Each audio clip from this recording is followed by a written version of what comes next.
you've made points over and over again of just how well this season has gone. Looking back in your scheme of things, what are you going to think about this season? 6 wins away from winning the whole thing, you know. Just a resilient group of really good people inside and outside of the walls.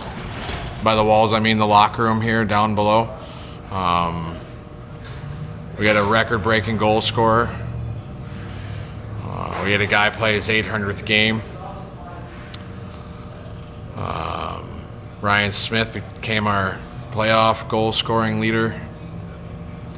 We made it the furthest as a team as we ever had as an organization for the Thunder. So I know I'm missing some things in there. And it'd be hard to not mention the record number of sellouts from the fans too. So it's a pretty special year. We made the point of 2 years ago, your last season as a player, finishing dead last all the way to now, and the swing there. But there's been since the start of this team, almost 10 years ago, there's been 4 swings back and forth. You were on the first good swing as a player. You came back after playing in Europe for a while, and you were at the bottom of the other swing. Now we're going back. What is your hope, after all the hard lessons you learned this year, to keep that swing going?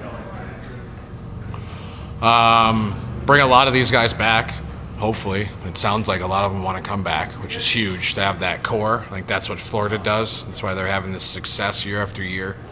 So that's the #1 goal right now, is get as many of these guys back as we can and then add some pieces that we think can get us to the finals. We're right there. We've got our eye on some people that we want to get here, but yeah, we need to have a good summer of bringing the important guys back, which is most of them, and then adding those elements that we think will get us over the hump to the final. Are there any specific moments from this year that you think about? Whether it was a conversation you had with somebody, or a moment in a game, or on the bus, something like that. When you're thinking about this season, is there a specific moment that comes to mind over and over again? There's 2. One of them was Smitty. We had a leadership meeting, and we asked him what they think we can do, and he said win the East, right? So we won it in the regular season. We're 2 wins away from winning it in the playoffs. And then the other one was with Grass. Just checking in how the boys felt after we lost 4-0 to Maine right after Christmas, and so they were just ticked off because they think they should win every game, and they won 13 or 14 in a row after that conversation, and really sparked our year. So yeah, those 2 stick out. What are some kind of things, one of the tail end of that win streak, there was a point streak that went even further than that, both of those team records. That series against Norfolk back in March, that 3-3. What did you glean from that? How did it help get you guys through the second round? Well, we weren't happy with how that series went for a number of reasons. We knew that we were going to meet them in the North final. You could just feel it all year, like we're going to play Norfolk in the finals of the North Division. That's how it's going to work this year. And we had never really had our full team, or in that series we were kind of shorthanded, and they took it to us, right? But we knew that if we played our game, we could show that we were the better team than them in a series. And that was something that was, maybe we were looking too far ahead in that main series, thinking we want Norfolk, we want another chance to show them that we're the better team this year. And I think that was pretty evident after going down 2-0 and really just grabbing the bull by the horns and winning 4 in a row against a really good Norfolk team. So that's just a little bit of that belief that we had inside our room.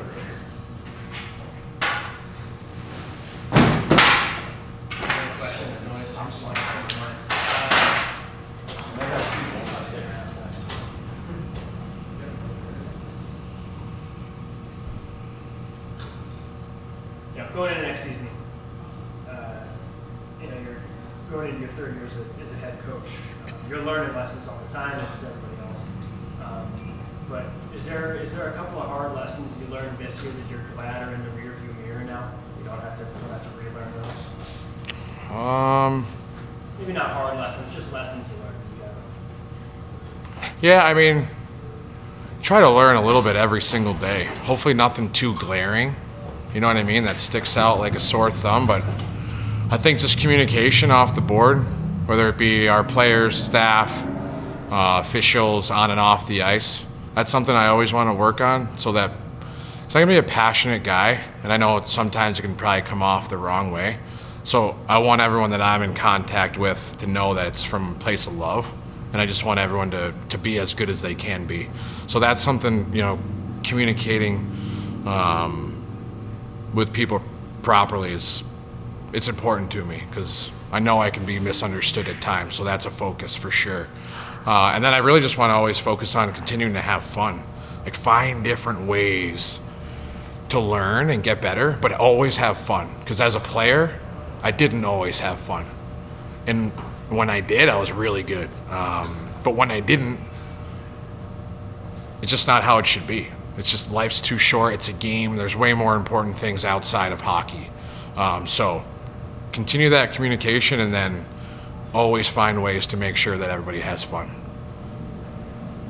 We had our best attended season in team history. This is the best attended season of any team here in, I want to say, 45 years, 40 years. And what is that?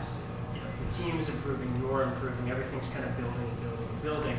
How much of that support is part of it? It's all of it. That was the first thought, to reconnect the community and the team, because it's the smallest market in the league, right? Okay, but we support each other, so that's why it works so well. Like, we have warts as a group as it pertains to how we play, but we care about each other. We're connected. That's why it works so well. So hopefully we can just continue to build on that and make the experience something where people are looking forward to coming to our rink, whether they're players, staff, or people just coming here to have a beer and have fun watching the game.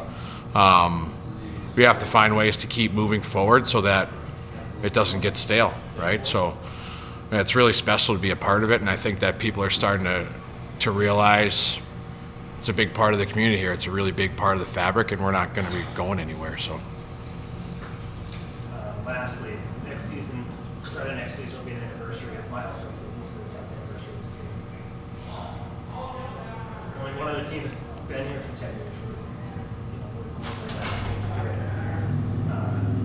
You see the banners up there, you're constantly talking about the banners. It just happened as a motivation for you guys. Being somebody who grew up around here, saw a lot of this history as much as you did, what does it mean to be, for you, to just be here, to be doing this, and to continue, the legacy of the hockey of this area? yeah, we're lucky guys. Bergie and I were just talking to, we had our exit meetings, and we have young families and we have strong ties to the area, and we get to be not just a part of it, but a really big part of it.